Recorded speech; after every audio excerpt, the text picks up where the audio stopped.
Kira. And so you already kind of heard the end of the spiel. Unfortunately, Quinn has been a previous EMT. Have you been a previous EMT as well? No? Okay. So we're probably not going to like answer a lot of questions. Unless like you want to phone a friend or something. We don't want to like leave you hanging high and dry. But because he knows too much about it, we're probably not going to let him do too much. So we're going to go over the oxygen tank and how to put on the regulator.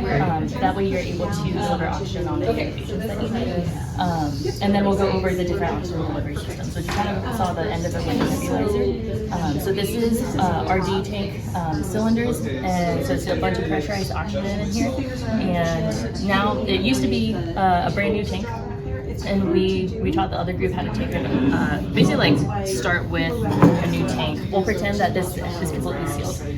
So if you ever have a tank that's completely sealed, brand new, you'll just pull the tab off and it basically unveils all these holes right here. And if it's a brand new tank, you're always taught to do a quick bleeding of the threads, just making sure that there's no dust or debris in any of these holes, because you don't want it to get into the regulator and impede its ability to deliver oxygen. So with this tank, it's kind of foolproof based on the regulator that you have. You have two prongs here, can't go there, but it can go there. So all you do is line up all of those ports right there. And then you're going to tighten it. You don't want to like crank down on it because it's going to put a lot of undue pressure on it, but just enough that you know that it's firm, it's not going to be leaking any oxygen. And you'll do a little lefty-loosey, and you'll see that the pressure has gone up on the regulator. Show the camera. And if you really want to make sure, you can hear oxygen flowing. If I turn off the oxygen tank, so righty tighty, the pressure is going to stay the same until I bleed the regulator, and this is just whatever oxygen was remaining in here, and then it's gone. And you'll see that the pressure has gone back down, and that's how you know the oxygen tank is both off and there's no pressurized oxygen in this regulator. So you've attached the regulator, and you have what's called a Christmas tree port, and then this is basically just a CPAP port. The CPAP port just allows pressurized oxygen through as fast as it can. This is a lot more controlled. This is going to be based on what you set it as. So with this Christmas tree port, all of our oxygen delivery tubing is going to be the exact same. All you have to do is press it up and turn. Let's say we want to put it at 8. So we put it at 8, and then we can deliver oxygen at 8 liters per minute. But you can adjust it as you need. So do you have any questions on how to put a regulator on? Oh, great. So what I'm going to do is I am going to, I already turned it all off. I'm going to take this off, and I'll have you do it. And talk about the... Oh, and the O-ring, yes. Okay, so actually there's kind of two things. If you ever have an oxygen tank, you don't leave it standing up on its own. I don't know if you saw them over there. There were 3 of them all standing up. You don't want them to become a potential rocket, so you're always going to lay them down on their side very nicely like that. And we'll pretend that it can't roll anywhere. So with this regulator, in addition to the 2 prongs right there, there's also this O-ring.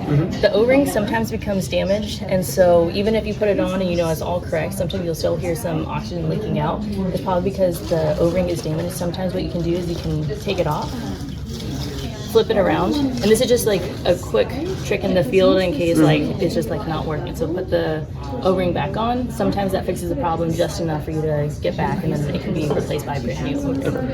Can you flash the O-ring at me? Okay. This is what it looks like without an O-ring. So if you look in there and you're like, that's missing something, it's not going to have a good seal, so probably not going to work. Would you like to practice?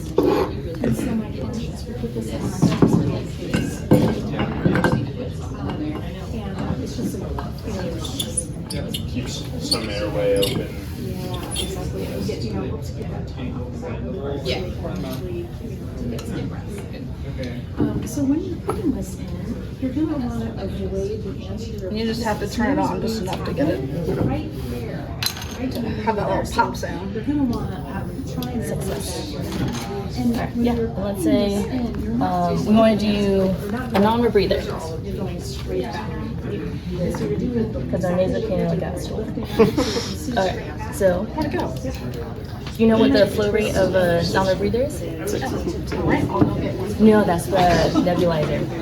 lots of different ones, dance between a nebulizer and non-rebreather. So a non-rebreather is actually going to be 15, and to inflate. And I'll put the valve mask over the top and you can mix it. The bag. And this will In EMT school, they always say inflate the bag 2/3 full. That way you know you have like a little bit of reserve for patients trying to like breathe pretty deeply. So you basically just covered that. Now, unfortunately, we don't have both of the seals right here, but that's basically what makes a face mask turn into a non-rebreather, is that it can hold this back against when they breathe in.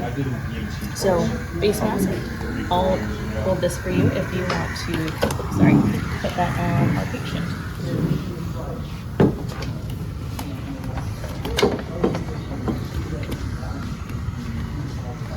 Beautiful.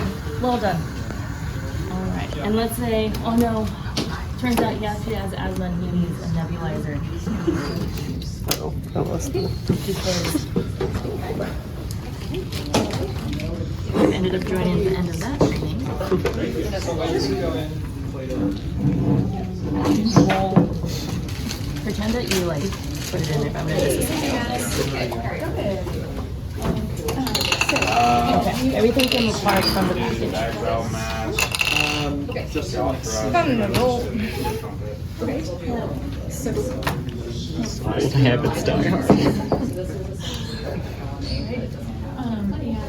And let's first do a jaw thrust on the patient. Have you done a jaw thrust before? I don't think I've done the right speed. So you're going to want to get under the anterior jaw, right? And you're going to want to be the patient. Thank you. Oh, fine. I'm excited to hear this. And when you wear the mask, Good, nice. Yep, and then you just go until that laboratory is completed with this medication delivery. And the nebulizer solution, it comes in little like plastic containers, so you just kind of twist off the cap. And you dump the whole thing in there. so I'm getting ahead of myself. Go ahead and try it. And the fluid's in here, you twist it off, dump the whole thing in. So use your fingers.